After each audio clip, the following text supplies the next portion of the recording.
আসসালামু আলাইকুম, কেমন আছেন সবাই? আলহামদুলিল্লাহ, আমিও ভালো আছি। আজকে রান্না করব নারকেলের দুধ দিয়ে হাঁস। যাদের কাছে গন্ধ লাগে তারা এভাবে খেয়ে দেখবেন, ইনশাল্লাহ কোনো গন্ধ হবে না। আমি প্রথমে কিছু আলু লাল লাল করে ভেজে উঠিয়ে রাখবো। ওই তেলের ভিতরে আমি ব্লেন্ডারে পেঁয়াজ, রসুন, আদা, গরম মশলা সবগুলো ব্লেন্ড করে এখন শুধু শুকনো মরিচের গুঁড়ো, লবণ, হলুদ দিয়ে ভালো করে কষিয়ে নিব।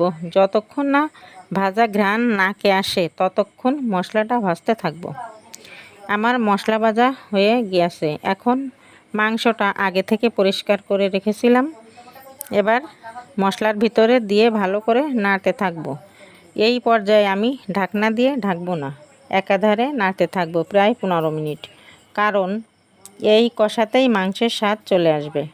আপনি যদি অল্প সময় নিয়ে মাংসটা কষিয়ে নেন তাহলে স্বাদটা কম হবে, আর যদি ধৈর্য ধরে বেশি সময় নিয়ে কষিয়ে নেন তাহলে স্বাদটা অবশ্যই বেশি হবে।